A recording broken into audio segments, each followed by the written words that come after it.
Hey everybody, welcome to The Wise Guys, the largest BYU sports live stream show in the whole world, the most watched collegiate sports live stream talk show on YouTube. Tokyo is on the stream right as we start. He says formerly from Tokyo, but now Fort Walton Beach. Is that what's going on? That's right. Okay, so I saw it. And he's talking about Pop-Tarts. So yeah, of course, talk about we're all talking about because he's in Florida, Pop-Tarts. so everybody in Florida should be talking about the Pop-Tarts Bowl. The stream's already hopping like crazy, Dave. They wait all week long to hop on this stream. Orem is in the house. Ridgecrest, California's in the house. Sandy's in the house. Idaho Falls checking in. Thanks to all of you for being in the house with us tonight. Harriman, big hello to Rick Platts in Florida. There you go. I love when you guys are shouting out to one another. That's great. Roseville, California, home of Robbie Bosco, the Roseville Rifle. Said they had 3 weeks of fog, but one thing is clear. Love for the Cougs. There's North Carolina. Let's see. Here's 2 packages of Pop-Tarts, strawberry and blueberry today in support of my Cougs. I love it. So, you know what? More power to you. Liberty, Missouri's in the house. Great. Liberty, Missouri, not only does it have great church history there, but it's also where the Kansas City Chiefs do their fall camp or summer camp, whatever you call it, before they play. Well, let's hope Mahomes is back the next time they're over there doing High Point, camp. North Carolina. I have family that lives in High Point, North Carolina. Great. All over the country, already chiming in. Grateful to have you with us tonight. South Jordan is in the house. Wow, active stream already. We're grateful to have you here with us. We got a great show in store for you tonight. Wise Guys is presented by Brady Plus, Eddie, and Mountain America Credit Union. It is distributed by the Deseret News. And watch for our new podcast out tomorrow, wherever you get your podcasts. There it is. Yep. And please subscribe to our free email at wiseguys.com. You and I subscribe to our own email. Yeah. Because if you do that, you'll get notices when things are, if we're going live, you get notices on what's coming up and highlights. And then, hey, while you're on the site, make sure that you hit the subscribe button. Also hit the subscribe button on your YouTube channel. So all of that is good for the show. And all of that is free, by the way. Mackies are in from Montana. Say checking in. It's the season. BYU sports and Christmas. It's wonderful. Yes, it is. There's Pensacola, Florida, Tucson, Arizona. And we'll see you tomorrow night on the game on ESPN Plus. So we'll talk to you tonight and tomorrow. Make sure That's a lot of us, but we just did the game Saturday. Yeah. Which was fun. It was fun. It was a 47-point blowout, but we had a great time. Like sometimes on a 47-point blowout, you and I are going, oh, these are the worst games. Like we have to prepare all this stuff to talk about. But in this 47-point blowout, we could talk about which dunk was the nastiest of all the dunks. And because it seemed like an NBA All-Star game for BYU. Later on in the show, we'll talk about the over-under for the dunks we'll see tomorrow night. Yeah, exactly. With Pacific coming in. The Nelsons are on the stream in St. George, Utah. Good to have you with us. Here's what we got coming up tonight.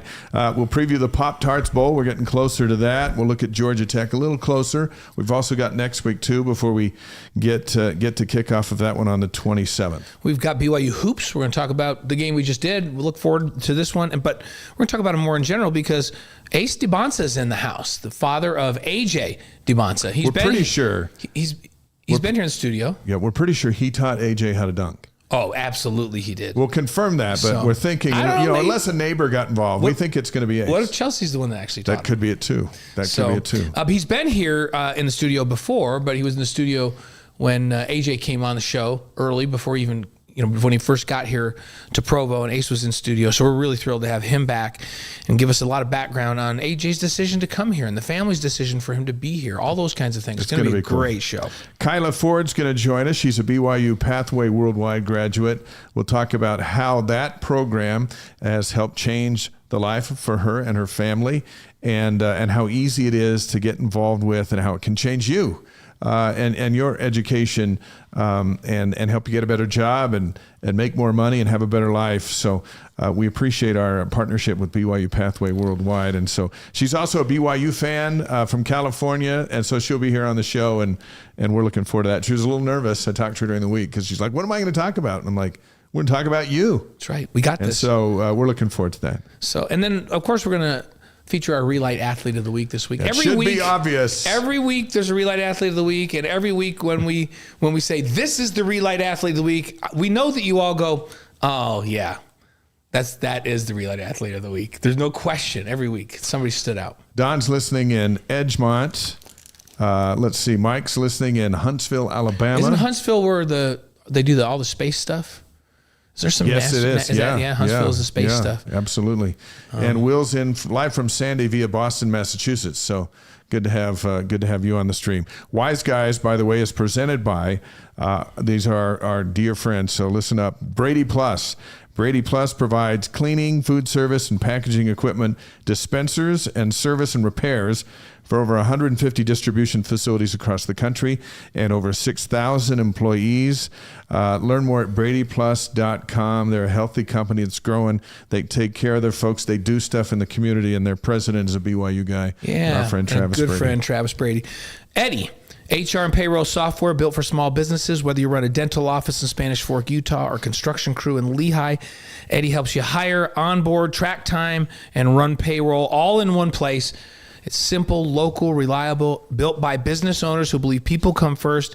See how Eddie can serve your team at Eddie.com. Jets on the stream from soggy, flooded, rainy Puget Sound. Soggy. Hang in there. The sun will come up tomorrow. Well, no. Maybe it won't. Not there. It might not come up until spring. Maybe in the spring. In Puget Sound. Mountain America Credit Union is one of our title sponsors, helping people achieve their financial dreams for over 80 years. Whether you're buying a home, planning for retirement, or managing daily expenses, Mountain America has the tools, technology, and guidance to help you succeed. There's a lot of information waiting for you at macu.com, macu.com. Yeah, we love our relationship with MacU. And then our Relight Athlete of the Week is presented by Redmond.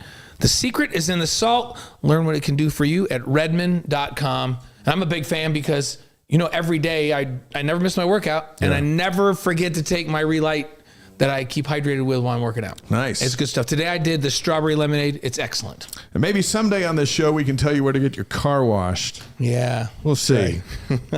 Wise Guys is distributed by Deseret News and Deseret.com, Utah's newspaper since 1850. So thank you, everybody, for your support. It's why we can do the show for free and make it available all over the world as Washington, Utah. Speaking of all over the world, Washington, Utah checks on the stream tonight. I like on the chat, when BYU can score more and win by a larger margin than the Vegas odds makers say they should be, it's a great win. And what did I say to you to start that game the other night? I said, do you know that BYU is a 34.5-point favorite? Felt like a lot. And we both went, yeah, that's a lot. No matter how good they are and how bad the other team is, in a college basketball game, Division I game, 34 points is a lot. And they covered. Yeah, won by 47. Yeah, it was. So they're 19-point favorites tomorrow, so we'll see about that. See about that. That was a lot of points. Now 19 doesn't seem that big. Yeah, 19's like halftime, right? Right. It'll be fun. The place was packed. There was a good vibe in the building. So it's like a second home opener since they'd been gone for 32 days since their last game, and now everyone's settling into the holidays. So we should be pretty festive tomorrow at 9 Eastern time on ESPN Plus. Let's talk football, because that's always a hot topic on this show and throughout Cougar Nation. The Pop-Tarts Bowl, it's number 12 BYU against number 22 Georgia Tech. Saturday, December 27th. Our BYU Sports Nation Game Day crew will be all over it, both in Orlando and in our Provo studios at 11:30 a.m. Mountain Time on BYU TV and ESPN Plus. The football game itself is on ABC at 1:30 Mountain Time, and the post-game show back on BYU TV and ESPN Plus. We're already working on the teaser for that. And you know what's fun about these bowl games is BYU has so much history, not in winning bowl games. They've lost a lot, but they've also won a lot. But the history of how they've won it is often spectacular. Always dramatic. Whether it's the Hail Mary or the flea flicker or the fourth down fake spike throw over the Eddie Sinet quarterback throwback to Steve Young. Yeah, there's some good stuff. Such great history.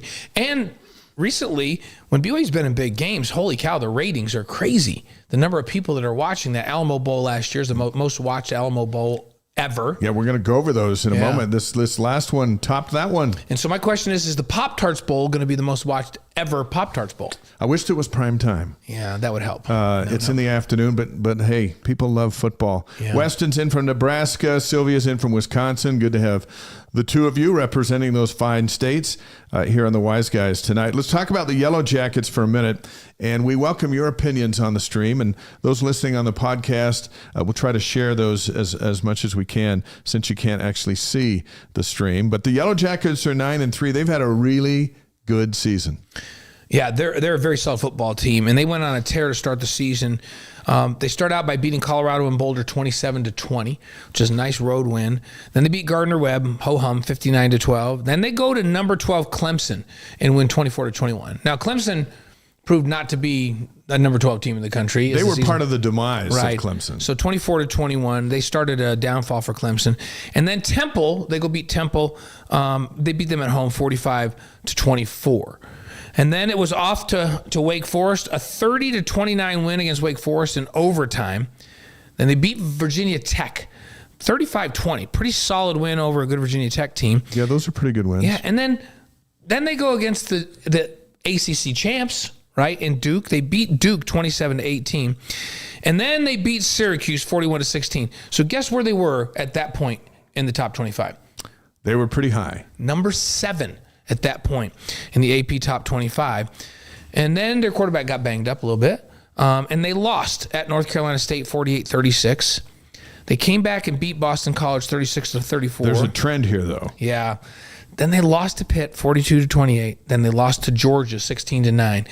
Now, I'm going to call that Georgia loss, even though no losses are good. I'm going to call it an okay loss.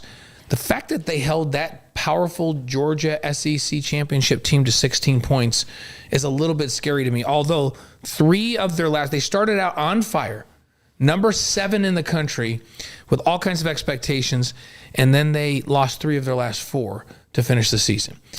Yeah, they're giving up yards, they're giving up points. That defense is not Texas Tech's defense. Oh, who is? Yeah, no one. Right. And so that gives BYU an opportunity. BYU is going to have to contend with their quarterback, and they're going to have to contend with BYU's. And the comparison is interesting. It's a senior against a freshman. Haynes King, 6'3", 215. Bear Bachmeier, 6'2", 230-ish. One's a senior, one's a freshman. I like how you say that because that's what he said to me, right? It's just I go, ish. how much are you? He's 30-ish. Ish. So how much is ish? That ish 30, 35? That could be lowercase or capital, depending on how he's looking that day. Haynes threw for over 2,600 yards, 12 touchdowns, 5 picks. Rushed for 922 and 15 touchdowns. Bear threw for over 2,700, 14 touchdowns, 6 picks. Ran for 527 with 11 touchdowns. One is a veteran in command, and another is a freshman who has learned how to be in command, and both have had phenomenal years. It's going to be an interesting matchup. Yeah, they're similar in the way they run the football. They're both really physical guys. So, Haynes King's not Avery Johnson that runs a 4.40, and if you let him get outside of containment, he might go 70 yards to the house on you.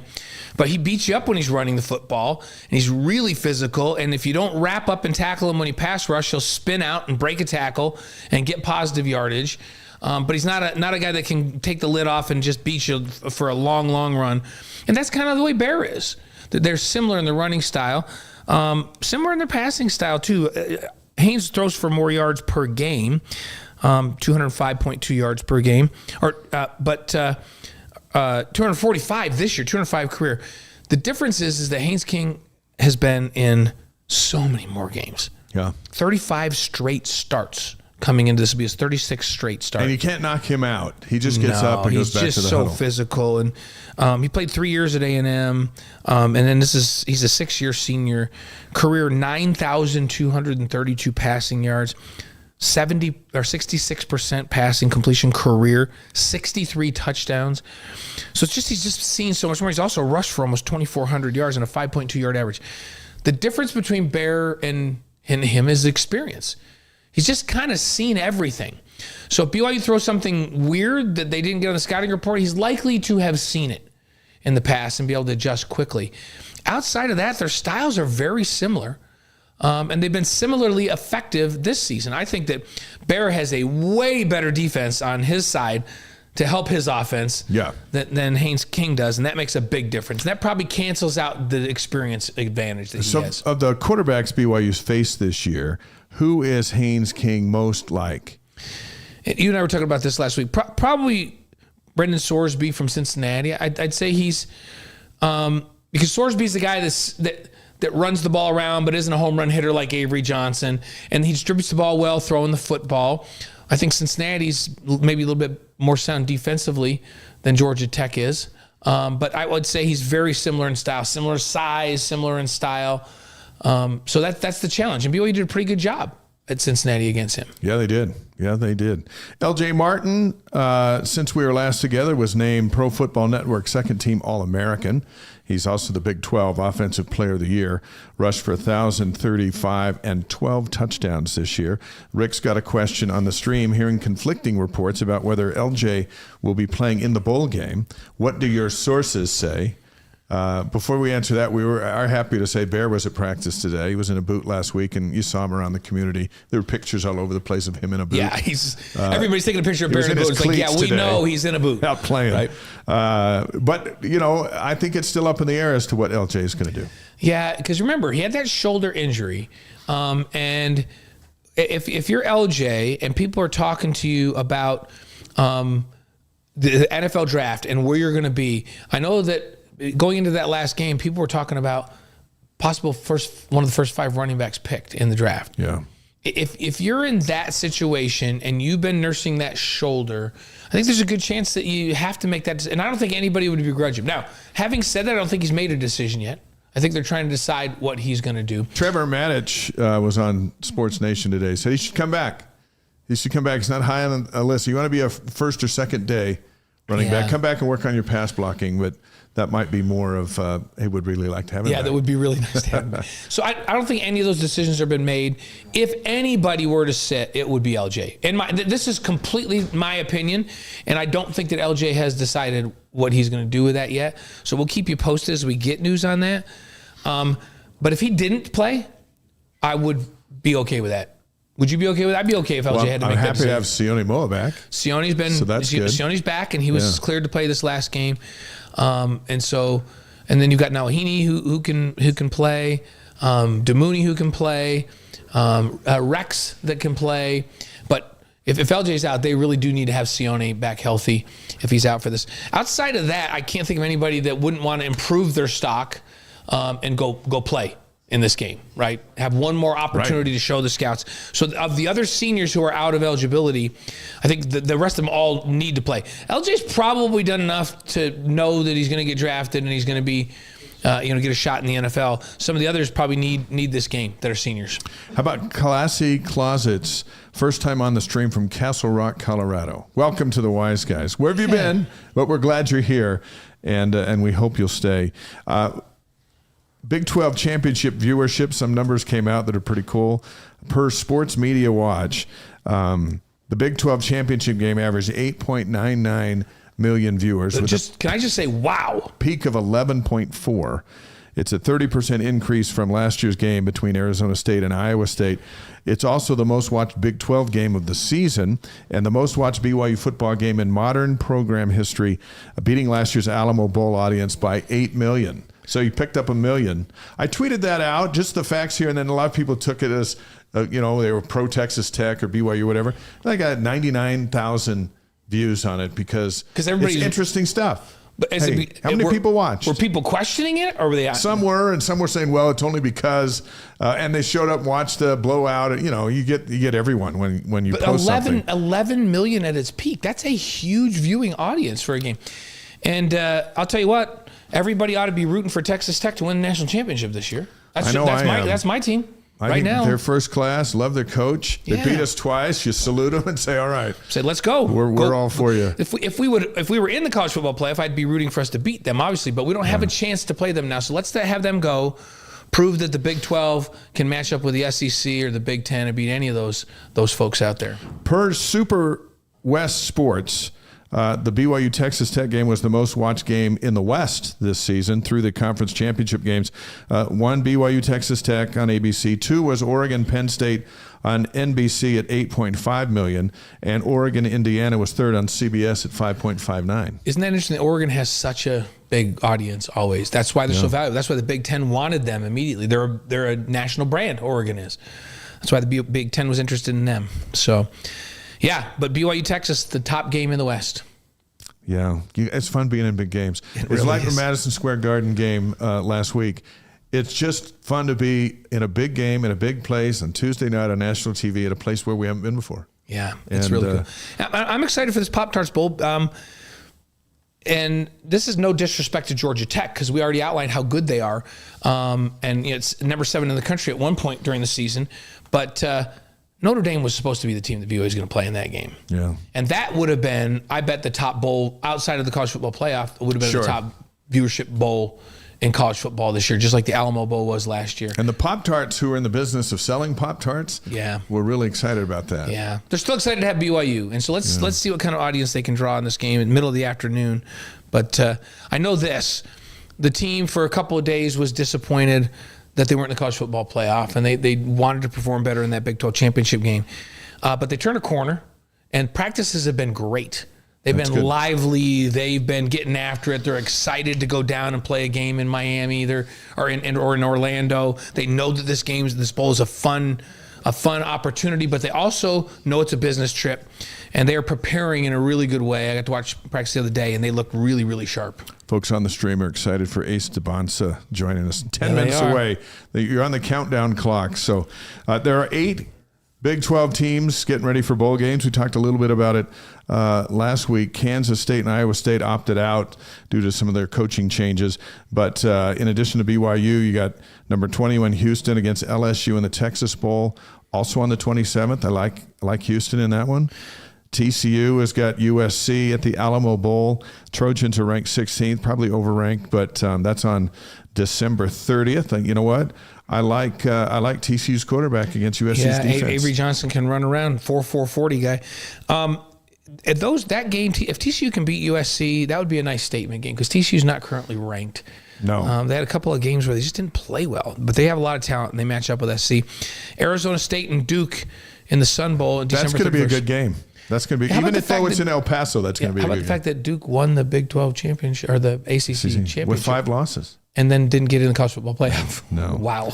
The Utes in Nebraska on December 31st in the Vegas Bowl. That'll be Kyle Whittingham's swan song, the former BYU star. They should handle Nebraska, right? They should. Yeah. But if I'm Nebraska, you know what I'm doing? I'm running every down. Oh, yeah. I'm not throwing. I'm just going to run, and that might be their best chance. Texas Tech is going to play either Oregon or James Madison in the Orange Bowl on New Year's Day. And how about this? A couple of games. Liberty Bowl is January 2nd. Cincinnati against Navy.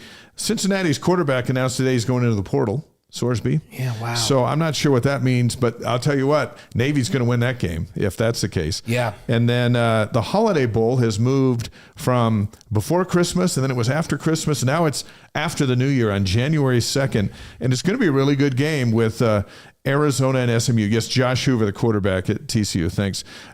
Arizona SMU is going to be a pretty good game. Yeah, that should be a really good game too. And Noah Fafita at quarterback for Arizona. I'll tell you, Arizona, they just quietly had one of the best defenses in the country this last year. That was a nice win for BYU on the road. They got better and better, and you know we needed them to beat Arizona State, and they did. And then now we're going to get Arizona in basketball. Arizona is currently the number 1 team in the nation in basketball. It's going to be some classic battles. We're going to show them. Because I know this is a football thing that Kalani always says, but Arizona, they don't know, but they're about to find out what we got. I'll tell you what, not missing that game, either one of them. That's here right. or in Tucson. And then in the Big 12 championship game. Yep. And then beyond. Hey, former Cougar Jake Retzlaff preparing to lead Tulane against Ole Miss Saturday in the college football playoffs. You can read my story with Jake at Deseret.com. Find out what this last year's been like for him and how he managed to stay true blue, even though he's marching the green wave into the postseason, and he loves the green wave as well. But there's a couple of paragraphs in there describing when he went back to the Alamo Bowl to play UTSA with Tulane, same locker room as he was in with BYU, and he said it just hit him. And he knew he had missed his BYU time and his friends. He goes, but that's when he realized just how much. And so that's at Deseret.com. Got a lot of reads on it today because Jake's getting ready to be in the playoff. He's won 11 games, and Bear won 11 games, and you can't script any of this. Yeah, but we're proud of Jake. If you have, guys, go find that article. I just read that today. Dave sent it to me. Oh, by the way, we're golfing with him in the spring when he gets back. That's right. Out here. Yeah, we always play with Jake. So, Kalani Sitake, how about this? He's the 2025 winner of the Buddy Teevens Award, which honors coaches who have been innovators in growing and improving college football. Sitake's also the Big 12 Coach of the Year for 2025. Yeah, that's awesome. He's got a new contract, and life's good. Life's good for Kalani. I'll tell you what, all of the sports programs at BYU are just rolling, but football and basketball program, which are the two most visible, these two coaches have done such an amazing job of creating culture that players want to come be in, where they feel like they're part of something, they feel like family, they feel like they're learning and doing all that. And that's, man, if a coach can do that, then players are going to want to come play. And the stadium's full, the Mary done Center's that. full. They just signed the top recruiting class in the history of BYU, and top 20 class nationally. It's things are just getting going with that BYU football team. And basketball's got the number one pick in the NBA draft playing for them right now. That's right. So, we're going to talk about that in just a minute. So Jack Kelly and Will Farron have accepted invitations to play in the Senior Bowl on January 31st on the NFL Network. We wish those two the best, both on the 27th and then in the Senior Bowl. Right. And BYU commit Adam Bywater. He's a BYU signee. He's in the 2026 Navy All-American Bowl and will play in the East versus West Classic. That's in the Alamo Dome in San Antonio on Saturday, January 10th on NBC. Remember, this is that same game where last year McKay Madsen went on NBC and announced that he was choosing BYU over Oregon. Now, Bywater's already announced his BYU plans. See, that was cool because it wasn't too far removed from when AJ went on ESPN and picked BYU over Kansas and North Carolina and Alabama. And then McKay Madsen with the Oregon hat, the BYU hat, gets on here and says, I'm going to BYU after my mission. And I mean, those are two giant wins right now. And Bywater is going to come after his mission. He's the younger brother of former BYU linebacker, BYU TV football analyst, Ben Bywater. Just worked the game with us last week. It's a big get for the Cougs. Yeah. Ryder Lyons, for the second straight year, the 4-star quarterback, is the California Gatorade Player of the Year. You know how big California is? Yeah, it's big. He's the best quarterback in California. Also, last week he led Folsom High to their 6th state title. He leaves on his church mission to Orlando next month, and then he'll be here. Yeah, he'll be back here playing. So, and, we always talk about NFL players that are have BYU ties, but we're just going to focus on Puka right now. Because he is playing so amazingly well right now. He is dominating. He is the best receiver in the National Football League. And it's not close right now. What did he do yesterday? He had 9 receptions for 181 yards against the Lions. I loved his interview afterwards with Tom Brady. And he said, when the ball is thrown to you, do you ever feel like you're not going to catch it? And he goes, no. If it's coming to 12, I'm going to figure out a way to go get it. And he does. You know what I didn't love about Puka's performance? He was in my daughter's starting lineup and eliminated me from the first round of the playoffs. And so I was not too happy about that. But by the way, Puka's making $1.2 million this year for the Rams. He's up for an extension after this season, and there's a lot of talk this week that LA is going to pay him up to $40 million a year moving forward. That's a pretty good raise. He is the steal of 2 years ago's draft. Yeah. The absolute steal of 2 years ago's draft. And we kind of knew it. He was making catches like that. Do you remember the catches he had in that Boise State game? Phenomenal. Where you're just like, have we ever seen a person ever make a catch like the one he made, hanging out of bounds with 2 feet in to win the game? And he just does that every week. Every now and then somebody comes along that's just a little bit different. Yeah. A little bit better, a little bit faster, a little bit stronger. And he's in that line of Cougars that have done that. Tom Brady was talking about him during the game. He says, the thing about him that makes him so special is he's so physically tough and strong that he's tough like a tight end. So you put a big guy on him, but he runs like a wide receiver, so he runs away from the big guys. And then you put a corner on him, he just manhandles corners. Like he just goes out and throws them aside and goes up and takes the ball away from him. And so he's like almost impossible to guard in the NFL. That's why he's getting 6, 7, 8, 9, 10 catches a game. It's been so fun. Anderson on the stream, Ryder is a 5-star. I know he's a 5-star. I was just going with what he's listed currently as, because they dropped him a star, which a lot of people like to do after they pick the Cougs. Let's talk about BYU basketball. They're 9-1, ranked 10th in today's AP Top 25. In that Top 25, Arizona's number 1, Iowa State's number 4, Houston's number 8. BYU's 10, Kansas is 17, Texas Tech is 19. You want to be the top pick in the NBA draft, come to this league, and that's who you get to play. This is the best league in college basketball. BYU's net is 6, so net is the primary sorting tool for the NCAA tournament. If the tournament started tomorrow, BYU would likely be a 2 seed in that tournament, which would be great. That's pretty good, because that gives you matchups where you can go. You go. Here's my Sweet 16 matchup, Elite 8, and then you go. And BYU's never been there to that Final Four. Once you get to the Elite 8, they're all great teams, so you just have to win at that point. Yeah. So the Cougars defeated UC Riverside 100-53 Saturday night. First home game in 32 days. AJ Dybantsa had 26 and 8 rebounds. Richie Saunders had 19. He was 8 of 12 shooting, which was great to see because he struggled shooting in New York. And Alexei Kostic was 5 of 8 from the three-point line. That was probably the best of all to see. He had 15 points. If he can do some of that, we'll talk about it tomorrow on the pregame show. Yeah. If he can do some of that, what a boost it'll give for this starting five. Goodness, when and he can be that weapon. And that's what they brought him to BYU for, was to be that weapon, spot-up shooter on the outside. Think about the room that creates for AJ when he has the ball in his hands, or for Rob Wright when he has the ball in his hands, or even Richie. Those three guys can get wherever they want on the floor, and people from perimeter are helping and trying to cut those lanes off and make those gaps smaller. But if he's out there knocking down 5 of 8, you can't leave him. And all of a sudden, BYU's getting way more shots at the rim. It's really important that that's the start of something for him. If BYU wants to get to that national championship game and win a national championship, he needs to shoot like that. It's either him or Maras, but those two were brought in to hit threes. That's what they brought him for. And boy, it was sure fun to see him. He hit 5 in a row, missed one, hit 5 in a row. He's got a beautiful shot. Then he did some heat checks later and put up a couple. But BYU also defeated Clemson the last time in between our last show, 67-64. Rob Wright hit a three-pointer as time expired. BYU's first buzzer beater since TJ Haas beat Houston on the road in 2019. The Cougars rallied from 22 down in the second half, largest second half comeback in program history. They outscored Clemson 45-21 after halftime. Yeah, AJ had 22 of his 28 points in the second half. He took the game over single-handedly in the second half, and BYU played a tremendous defensive game in that second half. They held Clemson to 4 points in the first 12 minutes of that second half. They just locked them down.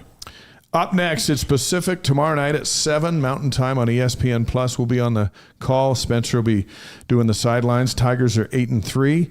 The Cougars have won 23 straight non-conference games at home. That's a tough place for anybody. It's certainly been tough for non-Big 12 teams coming in. And then it's Abilene Christian at BYU on Friday night. That's on TNT at 7 Mountain. And then we're back with Eastern Washington at BYU on Family Night. Next Monday, we'll have this show leading up to 7, and then at 7, we've got that. Right. And you and I we're on the call tomorrow night, and then I'm on the pre- and post-game show Friday night, and then you and I are back on the call for the game on Monday night. So that's how we do it. It's all Cougars for the next couple It's days. like a sandwich. Our first guest tonight is the father of BYU basketball star AJ Dybantsa. You can honestly say he came to BYU before AJ did, along with Chelsea. And it's certainly our pleasure tonight to welcome Ace to the Wise Guys. Welcome. Thanks for having me. It's good to have you here. Now, you were here before, but you were over there in our green room, the orange couch, and AJ was here. Correct. Tonight, we've turned the spotlight on the parents, and we're so thrilled to have you. What's the last 6 months been like for the Dybantsas? Oh, man, crazy. A lot of traveling and dealing with sponsors, stuff like that. And so you take care of a lot of that for AJ so that he can focus on basketball. You, Chelsea, have done a great job of kind of shielding him from all of the distractions so he can play and be who he is out on the floor. How much time is that taking for you on a weekly basis? Is it like a full-time job? Reason why I retired. Yeah, exactly right. Exactly right. What has this BYU experience been like for your family? It's been great. We love it here. People have been great to us. They embrace our family. They definitely embrace AJ. So, no complaint. Has there been anything that surprised you, or what surprised you the most? You came on the recruiting visit. We met you when you were on your recruiting visit and made this decision to come here. Have you been surprised by anything now that you're here and you're fully engaged in it? No, not really. I mean, it's been great basketball-wise. KY delivered. So, you get along with the teammates, you get along with everybody. We fine. We good. When you go back to last spring when you and Chelsea came and took a tour of the campus and BYU TV, which is where we met, what impressed you on that visit that then led to you coming back and showing AJ? What KY told me. And what was it? Well, he coached Hall of Famers. He coached, plethora of NBA players. And he's going to turn into a number one player. He's going to be in the league and all that stuff. And I told him, you don't have to convince me. You have to convince my son because I'm not the one that's going to play. So just give me a chance and see what happens. And I told AJ. First, he was a little skeptical about it. I'm like, trust me. I'm not saying you're going to go to BYU. Just go visit, and you make a decision. And he did. So you had a feeling strong enough that you felt like, hey, AJ, you need to at least go listen to these guys. So you encouraged him to come listen to KY then, because he was a little. You say he was a little hesitant at first. He was, because he didn't know about BYU, and based on what KY told me, I mean, I knew he was sincere. I mean, I was a cop for 19 years. I know bullshit when I see one. Yeah. He was sincere, and everything he said, he delivered. So. Ace Dybantsa, the father of BYU star AJ Dybantsa on the Wise Guys, presented by Brady plus Eddie and Mountain America Credit Union. Take us to the moment where when AJ told the two of you that, hey, I want to go to BYU. That's what I want to do. And what were your initial thoughts? That was back in October. We decided that we were going to announce it on Black History Month. Right. February. Yes. Yeah. So mid-October, he come to my room. I was back in Hurricanes and told me, hey, Dad, if I decide to pick my school now, do I have to wait till February? I said, no, just let me know. I will call Stephen A., which I already made arrangement. Right. And we announce it.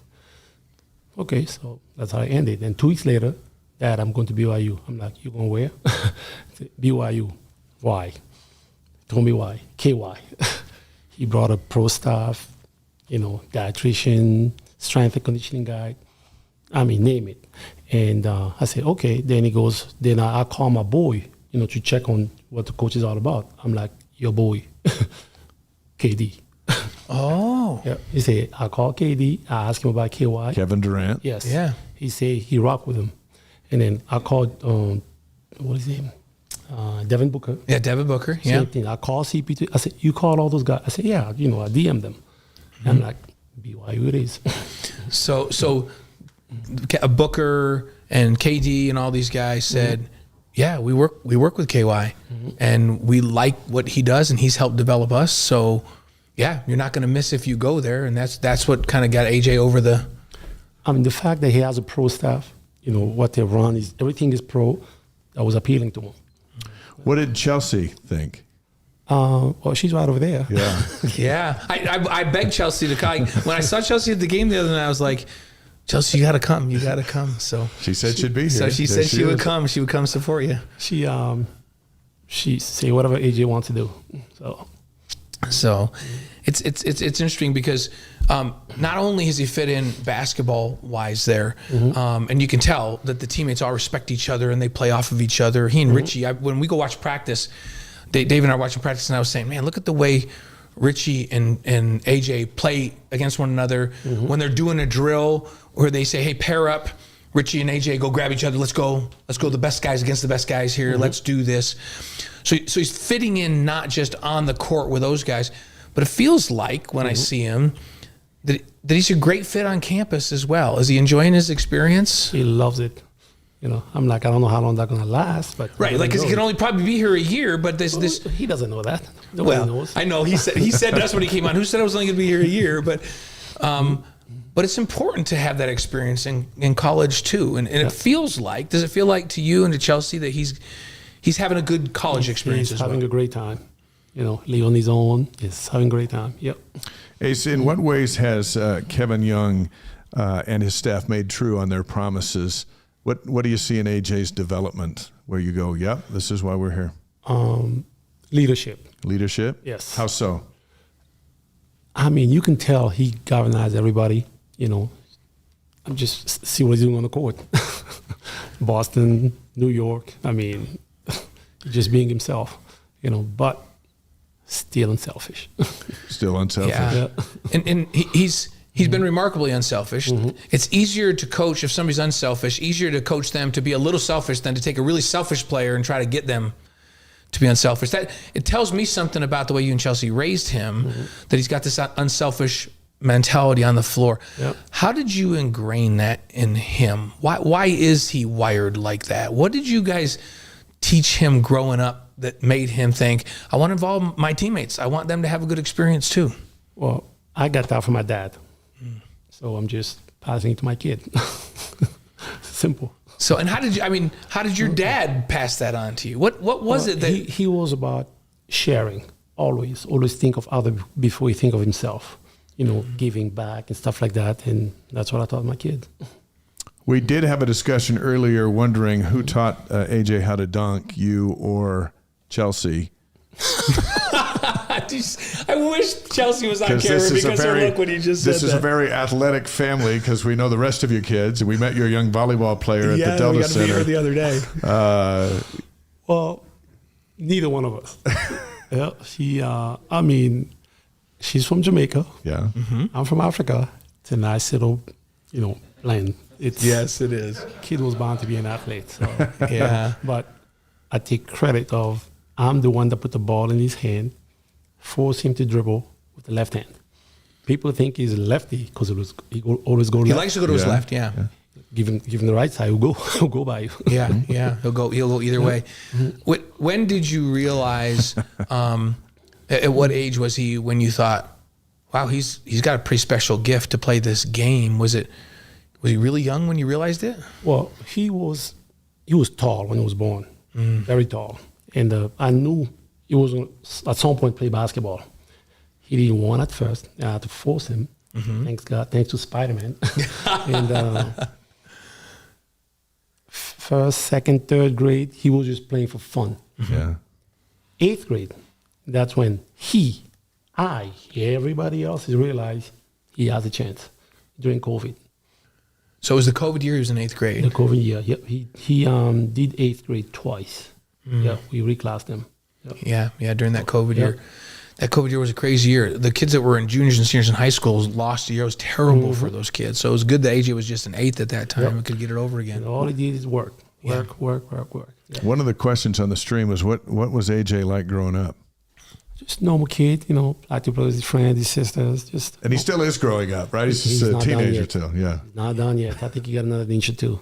Wow. Really? I think so. Yeah, and if he can keep that skill set, that'd be something. Yeah. What have you noticed in Kevin's coaching style that you appreciate seeing him teach your son? He's not a yeller, but he get his point across. And the kids respect him.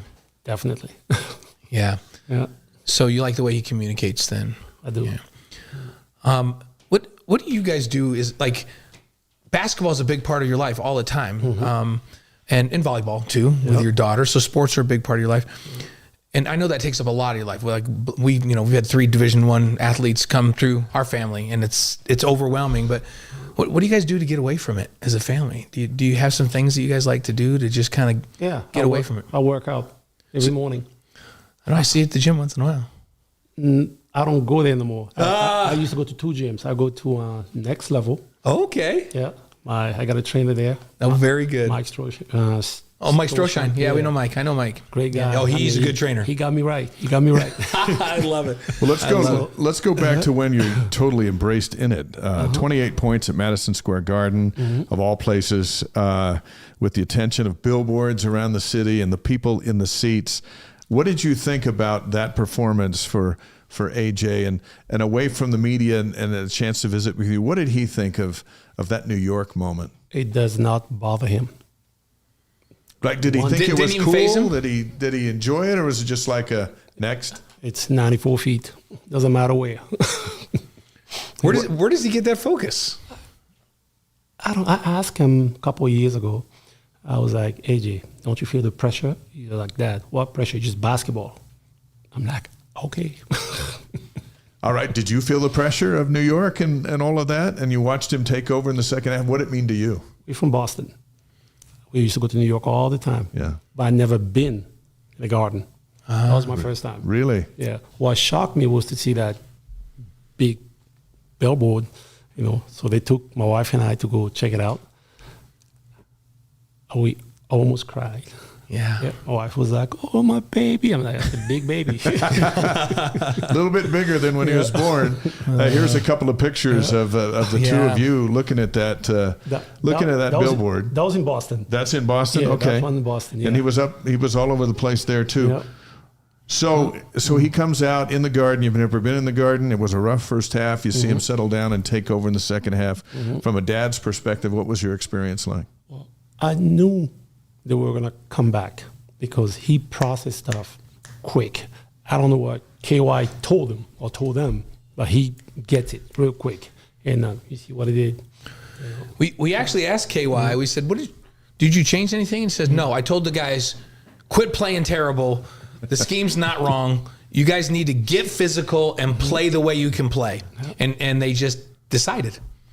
Sometimes it's not about scheme. Sometimes it's about your mentality, right? At the end of the New York game, I went to see T-Mac. He was there. Yeah. I would say hello to him. I'm like, what is it going to take for this kid to get two halves together? You know, his answer was, he was better than me. He's better than me when I was his age. I'm like, T-Mac, what does that got to do with what I just asked you? Yeah. He goes, well, at least he's picking the right half. Yeah, that's right. If you're going to play great in the second half. He is picking the right I'm half. like, come on, T-Mac. He goes, it takes time. It will come. That was his answer. Yeah. So now that you're, we're all in on this and you're here at BYU and the family's here and all of that, and we don't know how long it's going to be, as you pointed out. Don't. But what impact do you hope AJ has on this program over the next 4 months, but also lingering long after he's in the NBA? What impact do you hope he has? I hope people remember him as we all know he's a great basketball player, as a great kid, very loving kid, love to give back, we're not asking for much. Can you believe basketball has taken him all over the world? It's taken you guys, and it's going to take you guys to anywhere. Can you believe you're here in Provo, Utah, and your youngest is playing volleyball at Lone Peak High School? I mean, 8 months ago, did you even know where Provo was? No. So is it not just a giant head scratcher that the Dybantsas are even here? Sometimes I have to pinch myself. I'm like, I'm in Utah, of all places, in Utah. The kid from Africa is in Utah. I'm like, but it's been great, man. I mean, great people. I love the place. What a story. We have to do a movie about it. Where does a kid from Africa marry a girl from Jamaica? Yep.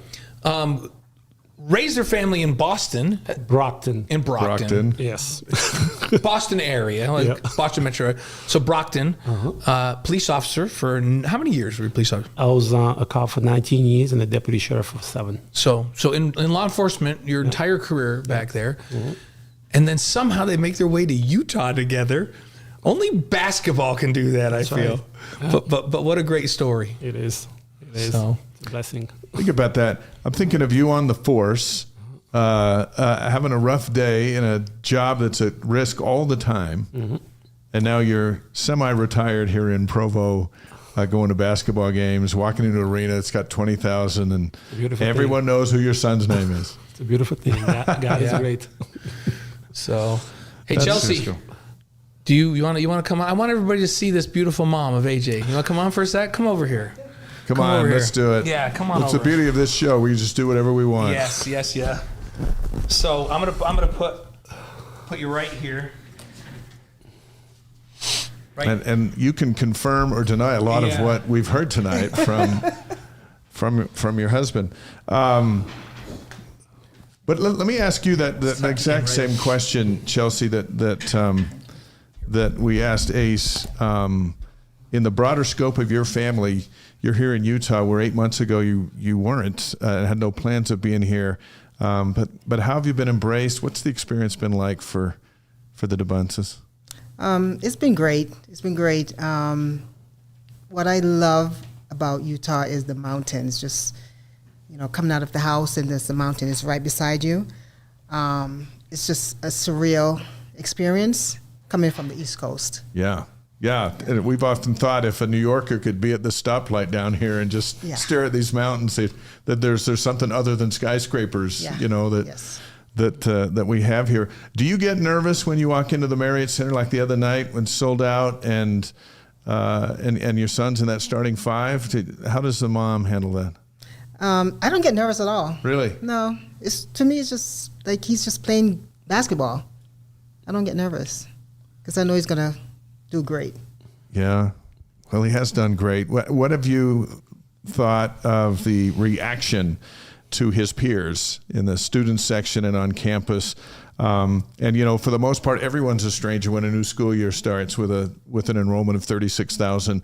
How have you seen him be embraced by them? What's that meant to you? I remember when we first came there was the first game at the Marriage Center, and AJ went up in the stand with all the student section, and it was such a great feeling. And you can see how I can see how it was going to be. The fact that he just went up there and all the students just embraced him, and he was just having a ball. So I was picturing him on the court during that time. So it was fun. That's cool. And Blaine, I'll ask you a question too. When you came in on the tour and we met the two of you first, long before AJ ever stepped foot on campus, what impressed you about this place? We know that what Coach Kevin Young said to Ace stuck with him. What stuck with you? It's just the atmosphere. Really? Yes, the atmosphere and the folks that we met and just talking to them impressed me a lot. When AJ came in here with us, Chelsea, you guys were here before, but he talked about Mom and how she had a major impact on the way he's kind and treats people. So congratulations on that, because you two did a phenomenal job with him. He's always very loving and very kind. I know that's important to you, but he also said, Mom says that education is important. And he told us, I'm going to get my degree because my mom said I'm going to get my degree, and I do what my mom says. So first of all, how did you get such an obedient child? Because I want to know the secret to that. But secondly, with all that's going on, is that still important to you, and do you still want to see him do that? Of course. Education means a lot to me. I always say to my kids, that's one thing someone cannot take away from you. So make sure you get your degree. And AJ promised me that he will. Doesn't matter how many years it's going to take him, but he will definitely get that degree. Hey, I think Danny Ainge took 10, so there's a window there. Hopefully it's less than that. But here's a question on the stream. What is your dream for AJ? As Ace says, to be recognized as a great person. He's a magnificent kid. If anyone meets him, that AJ has a spirit. He has an aura, and he's lovable, and he's just a great person. Now, you can see in his eye on the floor when he flips that switch, though, right? Oh yeah, his eyes just get bigger and bigger. Yes, I can see it. Yeah, he plays with a passion, and I love it. That's awesome. That is awesome. It's great to have Ace and Chelsea Dybantsa on Wise Guys tonight. We're about to start the Big 12, but before that, we've got Christmas in Utah, your very first one. Are you guys sticking around, or are you guys heading to somewhere else once we get done with Eastern Washington on Monday night? We got our oldest still back home, so we're gonna go back home and spend Christmas with her. There's no snow here right now, so you're going to go find some? Yeah, I think it's snow right now in Boston. Yeah. That's great. Awesome. Thank you for sitting in with us. I think so much. That's great. We do have 5 questions. Should we do them for both, Blaine? Yeah, let's do them for both. 5 questions is presented by Strategy Square. Find out how to boost your business through social media. You can visit with Chantel at strategysquare.co. So we've got 5 random questions. These are rapid fire. And then you just give us the first answer that comes to mind. And, of course, this is live and also being recorded, and you'll be judged forever, so no pressure. That sound okay? All right, Blaine, here we go. Okay, we're going to start with this. You're going to be judged forever. That's not true. Your favorite sports movie? We're going to start with Chelsea. Do you have a favorite sports movie, Chelsea? Like Mike? Like Mike. Okay. Same here. Same. You both like Mike. Okay. Excellent. So now the second question, we're going to let Ace answer first. So, favorite singer or band? Performing artist. Buju Banton. What? This was like, who is this person? He's a Jamaican singer, reggae artist. Ah, okay. We can't challenge you on that. No, we're not going to challenge. And I do like reggae. So, by the way, Brendan and I spend a lot of time down there. We get away almost every winter. We get down to Negril and we hang out over there. We go to Couples, and the reason we go to Couples is because locally owned, like it's owned by a Jamaican family. We want to go stay down there. We want to contribute back to the economy when we go back down. If I may, I just want to thank you to everybody that donated to the AJ Foundation. My wife was down there to help the people that was affected by the hurricane. Yeah, no, doing great work. So one of my favorite places in the world. We love it there. Okay, so how about your favorite singer or band? I'll say Michael Jackson. Michael Jackson. Okay. Now that we can understand. Yes, we get that one. I don't even know what Ace said, but we're gonna go with that. So now we're gonna go back to Chelsea for this first one. Your favorite breakfast cereal? I don't eat cereal. Not at all. Now you are sounding like Danny. Like not one time in your life? I mean, Fruit Pebbles? I don't Fruity know. Pebbles? Fruity Of course, Pebbles? of course. Yeah. Have you That's ever a long time ago. Have you ever eaten Rice Krispie treats before? Yes. So they make Rice Krispie treats out of Fruity Pebbles. Killer. It's my favorite. Yeah. It's so good. So, how about you, Ace? Do you have a favorite breakfast cereal? I used to. Cornflakes. I don't touch that stuff no more. Yeah. Did you guys let AJ eat cereal when he was growing up? Not the sweet ones. Only cornflakes. The wheat one. Shredded wheat. Yeah, I'm always, a health Yeah. Oh, yeah. person. Yeah. So We should tell you that Kyle Van Noy. I don't know if you guys know Kyle, the Pro Bowl defensive end, former BYU player with the Ravens. We brought him in, and he said, "We don't let our children eat cereal. They eat oatmeal and protein for breakfast." So there you go. That's Just what we did, just like yeah. you guys. Yeah. Okay. Whose turn is it first? Ace. Ace. Okay, Ace. Your favorite Boston Celtics player of all time? Larry Bird. Larry Bird. Chelsea, do you have a favorite Boston Celtics player? I would say Kevin Garnett. Okay, Kevin Garnett. Danny Ainge brought Kevin to the Celtics. Sure did. Interesting that Ainge wasn't on either of your lists as favorite Celtics. Can we But you rewind? did meet with him when you came in last spring, right? Yes. And what did he say that was impressive? It was a beautiful place, of course. He's a great guy. I ran into him every once in a while. When he was a ball boy here, when he was at BYU and was a star, I was a ball boy for the team, was 12. And he'd come out and talk to me about my day in 7th grade and treat me a lot like AJ treats these young kids. And I never forgot it. And we talk about it all the time, but it's just so impactful when an athlete stops down and says, "Hey, how was your day?" And AJ has that same gift. So even though Danny didn't make your Celtics top list, that's okay. Yeah, it's all okay. And by the way, I know you can't tell, but I'm way older than Dave because Danny and I were here together. And now our wives play tennis together. He's so much older than me. That's important. Okay, here's the last one. Okay. It's because I go to the gym, Ace, and he doesn't. He goes to hot yoga. I don't even know what that is. So, okay, last question. We're going to start with Chelsea. Your favorite BYU moment so far?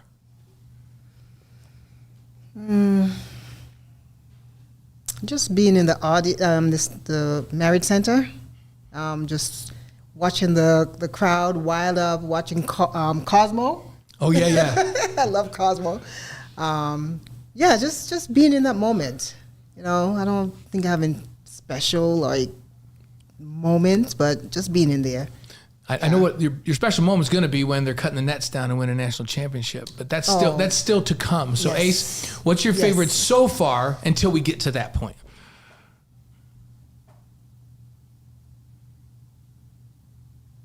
MSG game. The game in Madison Square Garden. That second half especially, right? That was a big moment for all of us. That was really, really fun.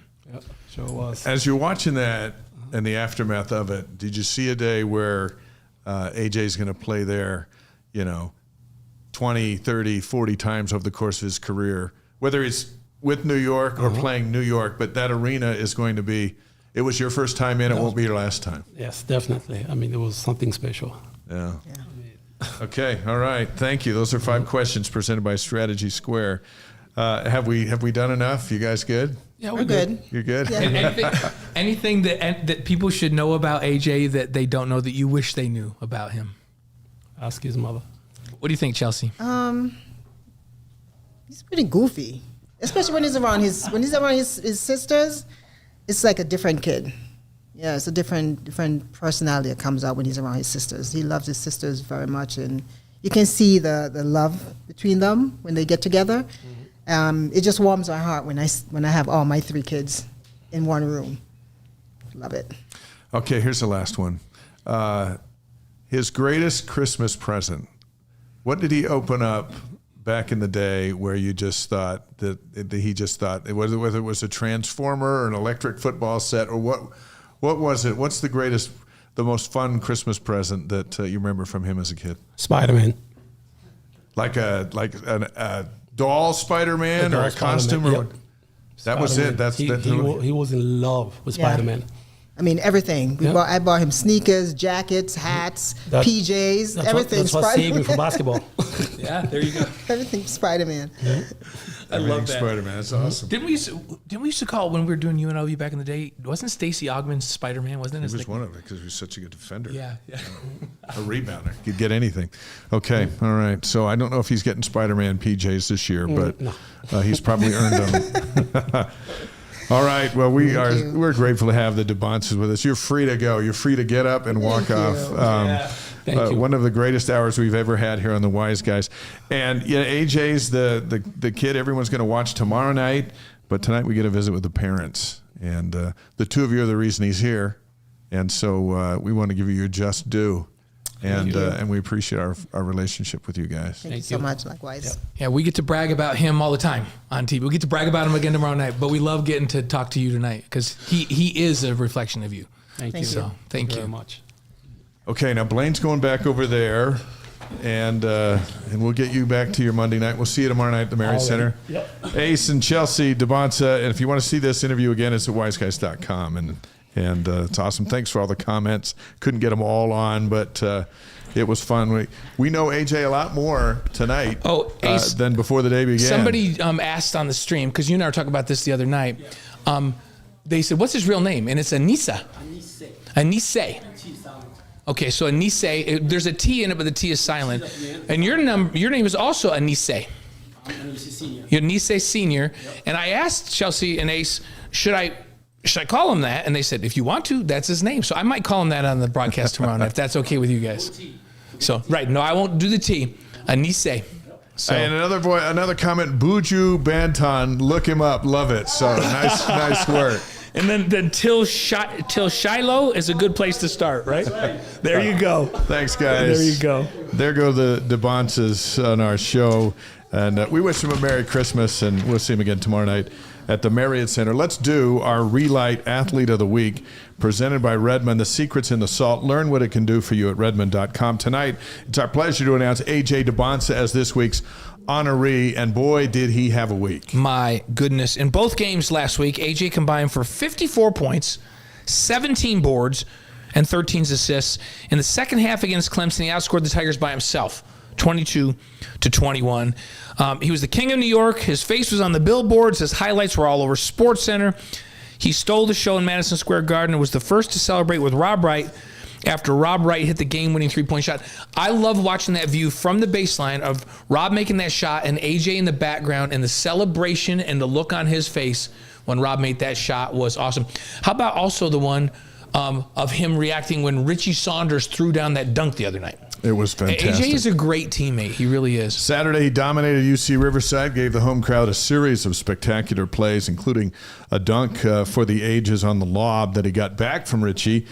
He became the second player in BYU history to hit 200 points in his first 10 games. First to do it? Yeah, Danny Ainge. After the game, head coach Kevin Young said, quote, "The guy was unbelievable tonight. That was ridiculous what he just did out there. He's a special player. That was incredible with what he was doing out there. I was incredibly impressed with what he did tonight. It speaks to how special of a player he is. The size, he's got the size, the handle, the IQ, the athleticism. It's just the total package. It's hard to coach. There aren't many players like that in the world. Just super glad he's on our team," close quote. Right. And you and I can't wait to see what he does tomorrow night when they match up against Pacific, and you and I are on the call. Today was named to the Big 12 starting five, which is like Player of the Week or Players of the Week. And then also the Lute Olson Award is National Player of the Week. So Those two. And then on top of that, AJ's our Relight Athlete of the Week, presented by Redmond. The secret is in the salt. Learn what it can do for you at redmond.com. And yes, we can't wait to see what he's going to do tomorrow night. And I'm sure that Pacific watched the game in New York. They watched our game the other night, and they know what's coming. They know what's coming. But you know what? Even when you know it's coming, sometimes you can't stop it. No. So. Hey, if you get one-on-one, that's not going to work out for you. But that's going to be interesting. Let's do our Cougar Board question of the week. If you're not familiar with Cougar Board, the largest online community of BYU fans with thousands of posts every day. This question comes from Laser Coug, one of their insider subscribers. Back to the football game for a moment. Who's going to be sitting out for the bowl game is what Laser Coug wants to know. Yeah, and we talked about this a little earlier in the show. I think the only one that would consider it and that we would support if he sat out is LJ Martin. And the reason we would support it is he's already projected as a draft pick. He played with an injured shoulder for the last how many games? I can't remember how many, like 4 or 5 games. And so if he chose to sit and to get that shoulder ready to go for the combine and all those kinds of things, we would completely understand that. Now, having said that, he hasn't made that decision yet. There's still been conversations about it. Everybody else, in my opinion, needs to play. They need another game to show what they can do. And this team's practicing hard. It's been really spirited.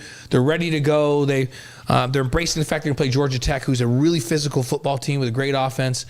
So they're ready to go. I don't think we're going to see anybody else elect to sit out. And I don't know that we will see LJ. If anybody, it would be LJ. And if he did, I think we all need to just wrap our arms around him and go, yeah, that's okay. Yeah. That'd be okay. All right, that is our Cougar Board question of the week. Before we bring in our next guest, we want to tell you about something we're excited about, a brand new community experience called Cougar Tribe. It's going to bring us together with you like never before, part of the Tribe House. It'll give us a home base where fans can interact all week long, enjoy exclusive content that you can't get anywhere else, ask questions, meet others, participate in challenges. It's like the community here, but we're taking it up a notch, and we're going to have challenges and kind of cool perks. We're really excited about this. Yeah, and the best part is that joining Cougar Tribe is free. So we love that price. Yeah, you don't have to pay anything for it. Just like watching live stream with us here. Anybody can be part of it. There's something else that we're excited about is for those of you that are here in Utah or those that are traveling to Utah anytime, we'll be hosting occasional in-person Cougar Tribe meetups and events. So if you're local or if you're traveling here locally, you have opportunities to come hang out, network, meet athletes and coaches. You be part of the face-to-face action there. For those out of state, most of those events will be available online as well. So you can join them online or you can travel in and be part of them. So Cougar Tribe officially launches on January 13th. We're going to roll out more details in the coming weeks on how to join and what we're going to do first. But we're going to have a fun 2026 and Wise Guys is the tip of the iceberg, and what Wise Guys is a means to bring people together all over the world, and we're going to do that with Cougar Tribe, and we're really looking forward to it. It'll strengthen our connection with you and you with others, and meetups with some people that you want to meet up with, as far as who's making baskets over on campus or kicking field goals, catching touchdowns. A lot of things coming in 2026, and we are looking forward to that. If you think about it, Wise Guys has been like a family, right? Mm-hmm. And it's a family that's connected all over the world to BYU through this show every week and through the podcast. So this is just a chance to enhance that. And now family is another name for a family is a tribe. Yeah, right. So we're calling it Tribe. So we're gonna have the BYU family. We're gonna bring you together even more often. Coming up in just a bit on the show, our Wise Guys campus notes, the very latest in what's going on at BYU. But our next guest is a lifelong BYU fan, a graduate of BYU Pathway Worldwide. As a wife and mother of 3, she found BYU Pathway as a way to earn a college degree despite her busy life. Our pleasure to welcome Kyla Ford to the Wise Guys. Good evening. Good evening. Thank you so much for having me. What an honor to be here with you guys. You're here. You just met the Dybantsas? That was pretty exciting. Yeah, was that cool? Yeah, it's like Provo royalty right now. It's true. At what point in your life did you ever think that you'd be a featured guest here on the Wise Guys to talk about a lot of stuff? Never. I mean, I always hoped, I guess. Maybe back little 16-year-old Kyla who thought she was going to be a professional soccer player. Yeah. Maybe someday I would have been on a sports Did podcast. you play in high school? Yeah, I played only till my junior year. I lettered as a sophomore on varsity, and I loved it. And then my life took a different path. So loved soccer. It was my life for a really long time. Well, tell us about your family. My family. I am the mom of 3 kids, Hunter, Hayden, and Henry. They range from 13 down to almost 9. Keeps me very, very busy. They kind of the inspiration behind everything that I do, and they're just the best. I'm so honored to be their mom. So you grew up huge BYU fan, had always had hopes of going to BYU. Yes. And for some reason or other that didn't materialize, happen. right? Yeah. You want me to tell you why? Yeah. Part of my journey. I got married 2 weeks after I graduated high school. Wow. And that marriage ended very quickly. And so it kind of put a kink in my plans of the life that I thought I was going to have. Always thought I would go to BYU. My dad went to BYU for a time, had lots of family. I'm from Sacramento, California, but was a big BYU fan just from connections with family and people and obviously the faith. And so after I got divorced and I'm 20 years old floating around in Sacramento, like, what am I going to do? Right. I finally, after a few years, decided coming to Provo is where I knew I wanted to be, and I just needed to get there. So no plans to go to school right away, maybe just come and gain residency and then apply. And then my life changed again. My 18-year-old brother unexpectedly passed away just a few months after I moved to Provo. It's one of those other experiences where you think, okay, I'm doing what I think I'm supposed to be doing, and it's not working out the way that I thought it would. Had inspiration that I shouldn't move back to Sacramento, should stay here in Provo. Met and married my husband, Kevin, very quickly after that. By the way, Kevin is a big Christmas name. Yes. Because I can still see his mom shouting Kevin in Home Alone. Kevin! It's on repeat in our house all the time. Our kids we love that movie. Yes, Kevin is a big popular during this season. Yeah. So in all of this, you find time to go to the BYU library. Yeah. Even though you're not a student at BYU. Right. Haven't been one, but you're over there at the library, but something happens in that library that sends you a different direction. It sends you to a BYU education. What happened? Absolutely. My husband and I had this little arrangement. He went to BYU, so he's very familiar with the campus, loved it, loves BYU. And we had this arrangement where I would get some mom time every now and then. So I'd go to the BYU Harold B. Lee Library because it was open late. Lots of students, kind of felt like I blended in maybe a little bit if I didn't have my kids in tow. And so I'm sitting at the computer, and I had a blog at the time, and I'm writing my blog, and then I felt this inspiration to check out BYU Pathway Worldwide. My sister had previously started doing their program, and so it popped into my mind, and I pulled up the website. And as soon as I did, I heard a voice behind me say, "Do it now." And it was so loud and clear that I honestly looked over my shoulder to see if someone was standing there. I truly thought someone was standing there cheering me on, like, you go, girl. And you're in a library that's super quiet. In a library where there's nobody. Yeah, and it's late at night because this mommy time was after my kids went to bed. So I think it was probably 10:30 at night, and I'm in the library that's quiet. And I hear this really loud, distinct voice. And so I pull up the website, and without talking to my husband, I applied to BYU Pathway Worldwide. BYU Pathway Worldwide graduate Kyla Ford's on the Wise Guys, presented by Brady Plus, Eddie, and Mountain America Credit Union. I think we've had BYU Pathway students on before, and we talk about it. I think most people think that BYU Pathway is something for students in Africa or in another country or in Polynesia, right? Yeah. But it also is a great way for folks that are in a situation like you were to be able to manage costs and time commitment and work and all those with a young family. How did that work for you? I think BYU Pathway Worldwide is the perfect example of meeting you where you are in your life. I think I was one of those people who thought school was a someday thing. I'm a product of a stay-at-home mom and a dad who worked hard to get his doctorate. I was 12 when he finished school. So I saw that education was both a privilege and a sacrifice. And I really always felt this need that it was something to be worked for and, protected and passed on. And so BYU Pathway like I said, it meets you where you are. And I always thought someday when my kids are older, I will be able to do that. And after talking to my sister who did the program, she said, this would be perfect for you. You could do it at night while your kids are asleep. It's not go at your own pace. You have due dates and time, like things that are due at specific times, but it really awarded the opportunity for me to go at my own pace with my little kids and work around their schedule. Let me pull a Paul Harvey on you, because there's the rest of the story, right? So you sign up there in the library, Yeah.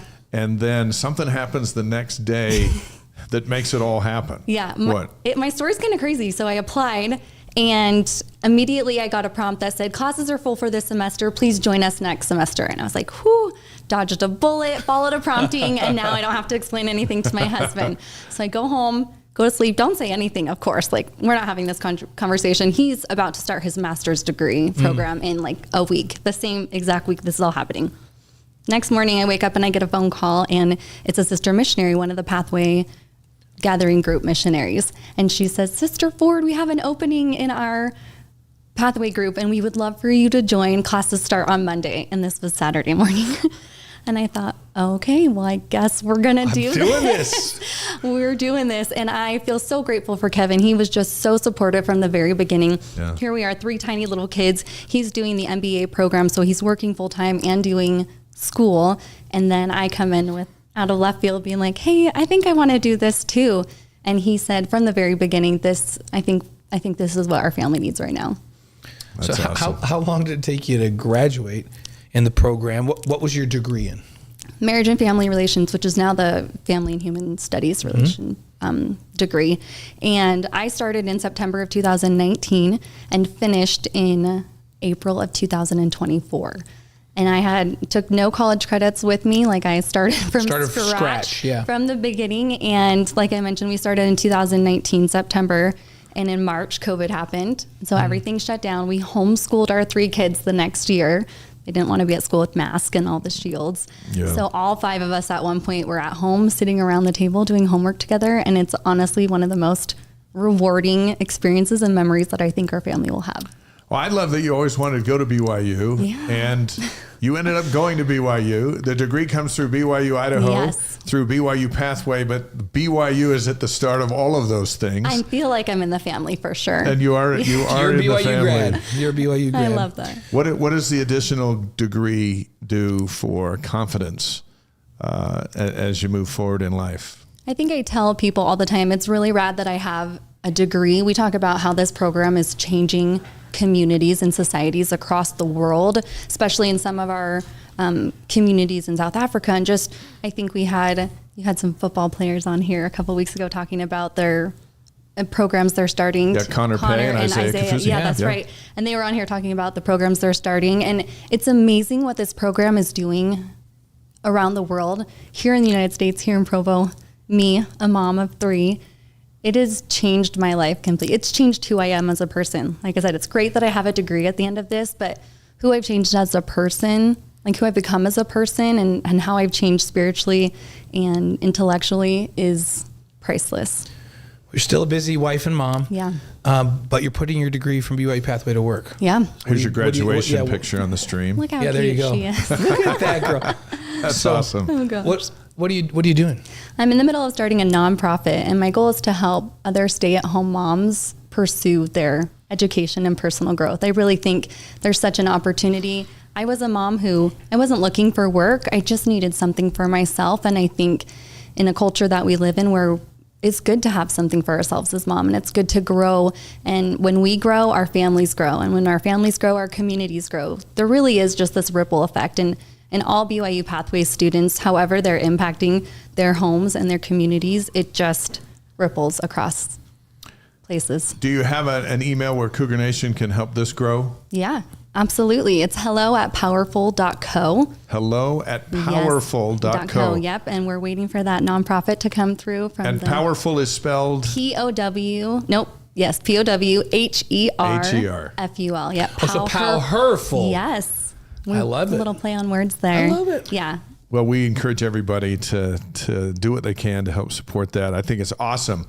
One that I think you just read the entire blueprint of the purpose of BYU Pathway Worldwide through your own experience. Yeah. And before we talk about football, what is your pep talk to someone who is listening tonight, or will see this on YouTube and it'll live forever, and through all the algorithms that might come up, that they don't think they can ever get a collegiate education because it costs too much and it's too hard and I have to go somewhere to do it? What's your pitch? My pitch is the same pitch that I got. Do it now. It truly is a program that meets you where you are. BYU Pathway meets you in real life, not ideal life. And this program is incredible. The way that it's affordable and it's flexible, and you really can do it from wherever you are. And that's such an opportunity, especially so many people. We're all so busy. I feel like we live in such a fast-paced and busy time. And this program allows you to accomplish a degree and do it at your pace and with what you're already doing. Well said. That's fantastic. By the way, McKenna's on the stream, and let me see what it says. Kyla is amazing. We love her. Is McKenna my sister? Your sister? And she's the one We that went welcome to family BYU members. Pathway. There you go. She's the one? She's the one that started it all, and she's amazing. She graduated also, and we're trying to get our mom to sign up. My Come on, Mom. Let's go. Hasn't finished her degree, and we want a whole family of BYU Pathway students. Rob says this is a program I donate to on a monthly basis. Oh, amazing. So, yeah, That's great, man. It's cool. It's an international program, as we mentioned, which includes right here in Utah. Yeah, I think people forget that, 180 countries is incredible. Over, I think, almost 90,000 students at this point. It's here too. It's in the United right States, here, and it's right here in Utah, and it's available. and it's wherever you are. Yeah, it's incredible. It's the best program. I will shout it from the rooftops forever. BYU Pathway Worldwide graduate Kyla Ford's on the Wise Guys. We're live on YouTube, Facebook, Twitch, and wiseguys.com. As a BYU fan, we're going to put you to the test and hold you accountable for this. What are your 3 keys to a Cougar victory against Georgia Tech in the Pop-Tarts Bowl? Now, I talked to you over the weekend, so I know you've had some time to think this one through. We're just going to throw it on you. Right. We are going to throw some stuff on you in a minute, but not this. Okay. Can I look at my notes? I have a 13-year-old Did you write some son. notes? Absolutely. I did. I And have your a 13-year-old helped you put this together. Yeah, I have a 13-year-old Okay. son, so I tapped into his resources at Fantastic. the local middle school around here. And he gave me a few ideas. Their first one was a little left field. They said pregame with Pop-Tarts. The Pop-Tart Bowl, you got to eat Pop-Tarts. eat Pop-Tarts? Eat Pop-Tarts. This is what we were looking for, unique. And Pop-Tarts do have a high sugar content, Yeah. so I'm sure they'll give them energy. Yeah, Spike that right for before. sure. Yeah, so that was the number one that those boys suggested, which I thought was so fun. The 3 that I thought of was, first, trust what has worked all season. For these players, they got to not overthink it. Just go out there, lock down the passing, and play tough physical football. And I think that will be a win for them. Okay, that's great. Kalani talks about trust all the time. Trust the guy next to you. Trust yourself. Trust your preparation. Yeah. Okay, so trust is number 1. Yeah, create chaos on the defense. I think that's really powerful for this group. Don't let the offense get comfortable. As soon as they're comfortable, then it's their ball game. So I think creating chaos is going to keep them on top. Jay Hill's the master of chaos. Yeah. So what could be his nickname? What goes with chaos? Something of chaos is what we could call him. Coach Chaos. Coach Chaos. Coach Chaos. That's good. Coach Chaos. DJ usually can come up with something. He'll come up with something. Okay, good. So. All right, number 4. Final one. Embrace the bowl energy. This is not a normal October game. Bowls are a little bit wild, not stiff vibes or tight nerves. It's loud. It's a neutral site. Just go out there and have fun. I think if the boys are having fun, they can win. Your whole family should be proud of those 4 keys. Those are great. Are you listening to this out on the stream, guys? This is like, those are great. It's going to get me points with my You know, 13-year-old. Yes, it is. I pride myself in being a football guy. Whenever I talk to Gavin right before the game, when there's home games, these guys cover for me for about 6 minutes for a pregame show, and I run down on the field and I play catch with Gavin, who coaches the safeties. And this tradition is one where I think we're now 19-0 when he and I play catch on the field before the game. So Coach Gary Anderson said, you need to get your butt to Orlando and play catch with Gavin down there. Yeah. He wanted me to go down and play in Texas Tech. Obviously, we didn't play catch down in Texas Tech. But the last thing I always say to Gavin is, hey, don't forget to have fun out there. Like, be loose. Coaching can be intense, and keep those guys loose. Make sure they enjoy the moment and have fun. I think that's. If you play loose, you play fast. Yeah, as a mom, that's my number one thing. I think sports get a little crazy in this 13-year-old range, getting ready to go to high school. I'm like, are you having fun? Because that's why we're doing this, right? This whole thing sounds like, and were those from Hunter? Is Hunter who helped you? Hunter helped me put a Nice few of job, those Hunter. together. But embrace the bowl energy and have fun. That's perfect This advice. feels like breakfast time at the Fords. Yeah, it does. Eat Pop-Tarts, trust what's worked. Create chaos. Create chaos. You know that 3 boys are doing that, and then embrace the energy. Did I before just you give away all my send them out. secrets? That's all good. It's all good. All right, now let's finish with 5 questions for Kyla, presented by Strategy Square. Let Chantel help your business grow through social media. She, too, is a BYU Pathway graduate. Yeah. And you can reach her at strategysquare.co. All right, now these answers you don't know. Okay. Your favorite Or sports questions. movie. We're going to start with that one. Favorite sports movie? I'd like to Remember the Titans. Remember the Titans? I Yeah. love that one. That's a good one. That's a good The Dybantsas was like Mike, both of them. Yeah. I thought that was interesting. Yeah. So, your favorite singer or band? Or performing artist of any kind? I'm trying to think right now. Right now, I'm really into Christian music. Any Christian music. I don't know why, but I've been listening to a lot of old EFY music from when I was there in the early 2000s. It's just my vibe right now. Okay. So, anything from EFY. Yeah. Anything from EFY. EFY. It's all been in all our homes. We know what you're talking about. Okay. Lex Azevedo, or I don't know. I can't remember who. I think he wrote a bunch of stuff for that. So, okay, your favorite breakfast cereal? Honey Bunches of Oats. Yeah, that's a good one. By the way, the Dybantsas do not allow breakfast cereal at their house. AJ had to eat like healthier stuff. Nothing with sugar, cornflakes only. Yeah, we don't eat No a lot sugar of on. cereal, but that's my favorite. Yeah. So Honey Bunches of Oats, I I eat love. too much cereal. So Captain Crunch, Cinnamon Life. Cinnamon Life. Good choice. Good, right? Explains a lot about us. So good. Because it has the feeling like it's healthy. Like Yeah. it's like it's almost like little hay bales, like little grain, you know. Yeah, the But I'm feeling sure- of healthy is what's I'm important. sure it's not healthy, but it feels to me like it is. So, okay, your favorite Christmas movie? Favorite Christmas, The Holiday. Who's in that one? Jack Black and Oh yeah. all, It's a the whole romantic. crew. It's Now a I know that romantic. one. You Like could for I the know that switch one. places. You could have Yeah. said Frosty or something. You went with the romance. Yeah, I Frosty's like that good one. too, though. Well, at first I thought it was one of those. What's the little romance one? Hallmark. I thought it was a Hallmark one. It could have been Hallmark. Well, my husband and I actually went over this before. Someone's like, he said, what if they ask you your favorite movie? And mine's The Little Mermaid, and it has been since 1989, and it will always be The Little Mermaid, but you asked Christmas, so It's okay. The Holiday. The I mean, holiday. we've seen it. It's got a good message. Yep. It's got a good It's message. fun. It's a good one. How about your favorite BYU memory? It doesn't have to be a sports memory. It could be anything. If it is sports, that's great too. We've already heard about your library moment, and that's pretty good. Okay, I went to the game versus the Utes when we won with Hunter when he was, when was that? A couple years ago now. So was this It's when the first time we won after 2021? a few years of not winning. was that the Will Ferrin kid? No. No, we smoked him. It was the day after getting invited to the Big 12. Yeah, it was. Oh, yeah. It was. I have never experienced joy like that with a kid. We had those. Are we gonna win? Are we not gonna win? And then rushing the field with your 11-year-old son. And Yeah. I'm 38 tomorrow. Not to age myself, but I just was running out there with him, and it was so fun. And the thing that sets BYU apart, I think, is the camaraderie, the spirit, the family that this whole university and the sports offer. And to feel that with my kid out on the field after an incredible win that we'd been hoping for a really long time Yes, we was have. magical. It was so awesome. And you didn't age yourself. You just made everybody think how young you are, a mom of 38. Dave has a couple of ties that are 38 years old that he wears to church still.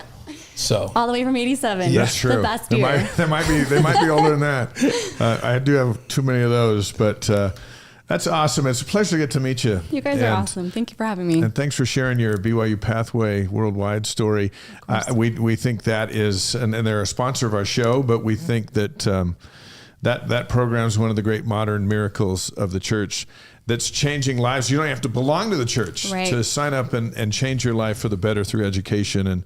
And when they sent you to us as someone who we would want to talk about, we would just jumped at it because it's fantastic. Oh, I appreciate any opportunity I get to share my experience because it, like I said, life-changing. It's changed my life, not overnight, but the entire direction of my life. And I'm so, so grateful. Well, Rick on the stream says people with birthdays on December 16th rule. Yes, Rick, happy Rick. birthday to you tomorrow. And Kyla, happy birthday to you. Merry Thank Christmas you. to you and Merry your family. Christmas. Happy Pop-Tarts Bowl. Yes, we'll be eating Yeah. lots of Pop-Tarts. Have fun. And thanks for being here on the show. Absolutely, my pleasure. Thank Thank you. you. Thank That's you. awesome. So Sylvia on the stream says, the glory of God is intelligence. Amen to that. Amen to that. We need more of it, and we got a lot of it tonight. Thank you. Thank you.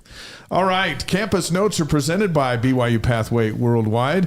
BYU Pathway makes truly affordable, fully online, spiritually based college degrees accessible to folks worldwide through greatly reduced tuition, weekly peer gatherings, and English support, helping students earn sooner, increase their income, and deepen their faith. You can learn more at byupathway.edu. You can also do a startup that raises money for women to go to college, Yeah, for Kyla's moms. done. And anyway, that's fantastic. Let's start with women's basketball. By the way, we were talking about football and men's basketball as the marquee sports, and they are biggest crowds and all that stuff.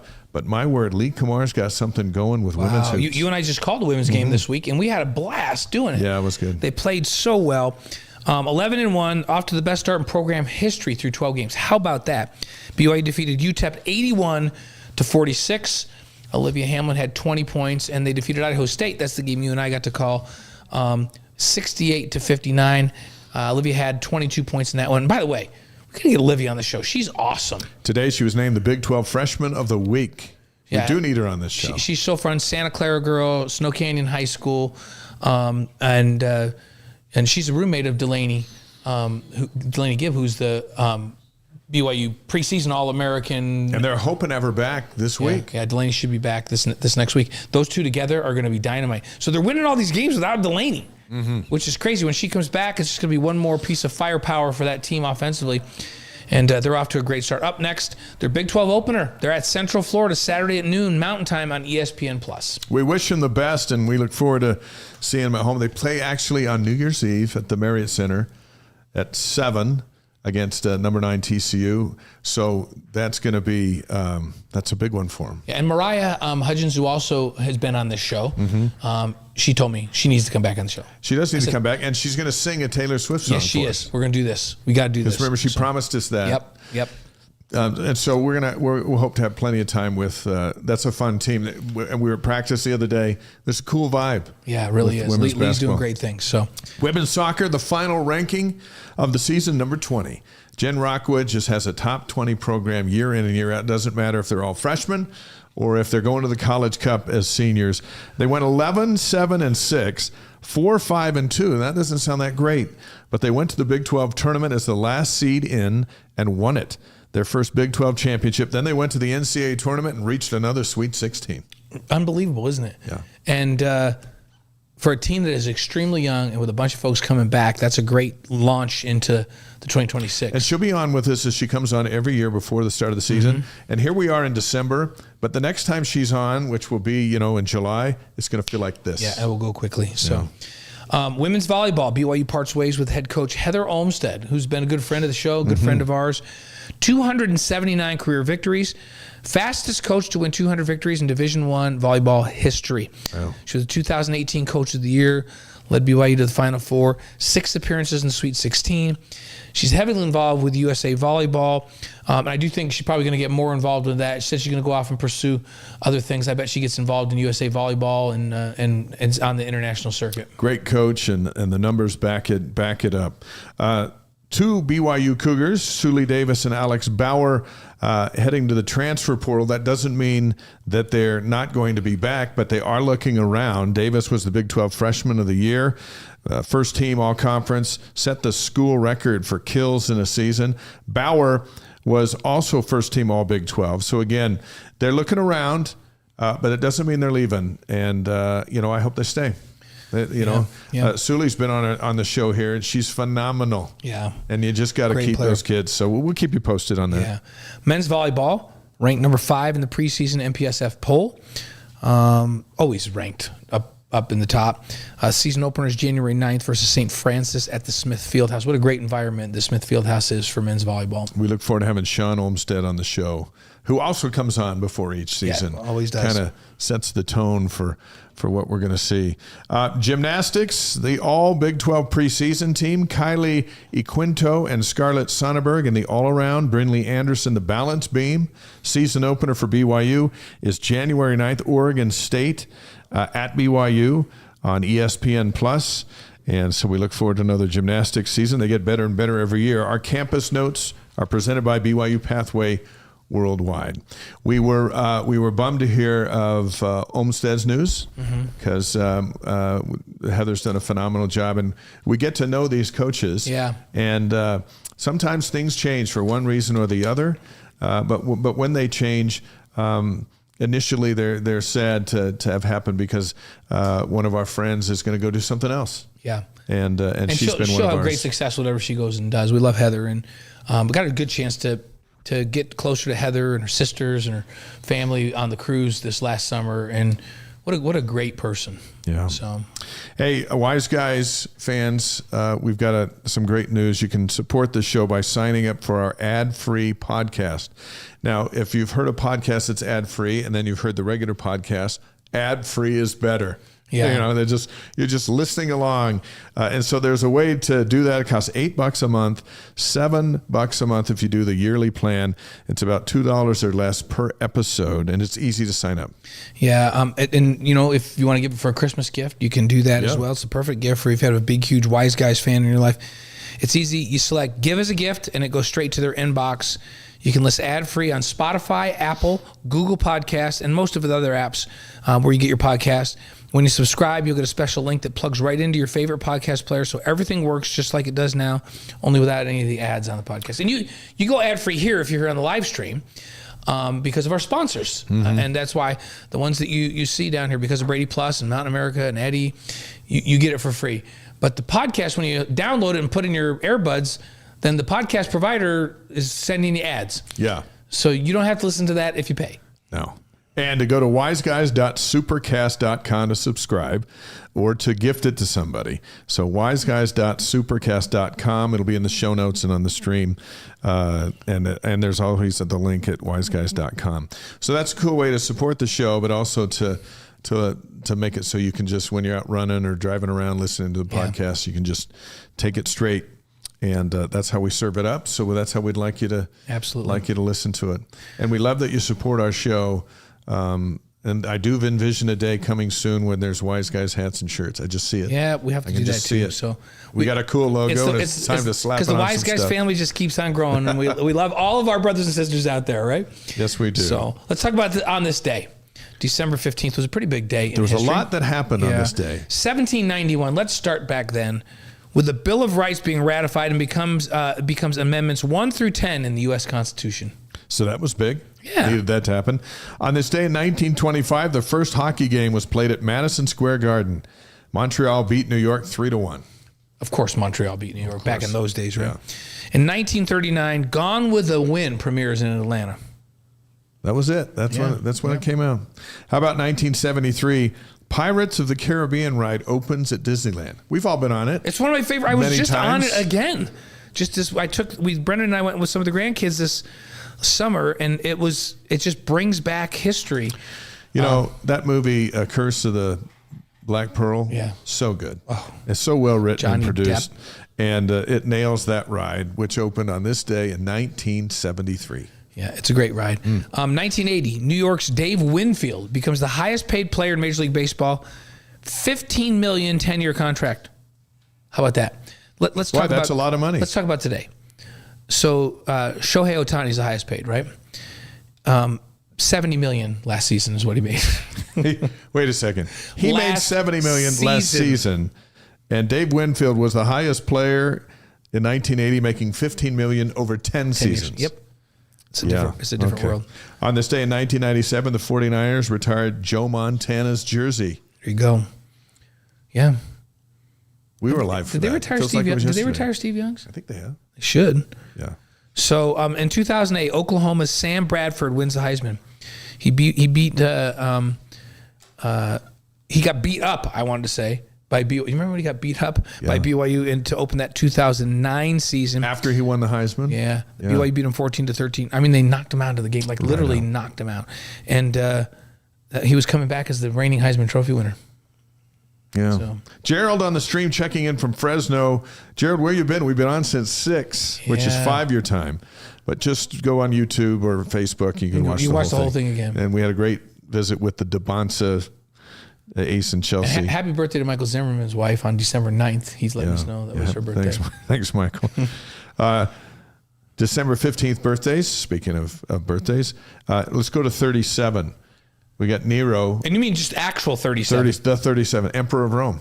Yeah, Nero. Yeah. Not often do we just go to 37. No. Sometimes, so when that's on there, you're like, you have to recognize that. Now let's go all the way to 1832, a little while later. Gustav Eiffel designed and built the Eiffel Tower. It was his birthday. Today was his birthday. Yep. 1933, Tim Conway was born, one of the great actors of all time. At that Carol Burnett show with Harvey Korman and Tim Conway. And I think he was in the Apple Dumpling Gang. Goodness, that was funny. He's good. 1949, Don Johnson, the actor made famous by the series Miami Vice. That changed Friday nights, Miami Vice. December 15th, deaths, 1890, Sitting Bull died on this day. Yeah. In 1966, Walt Disney died on this day.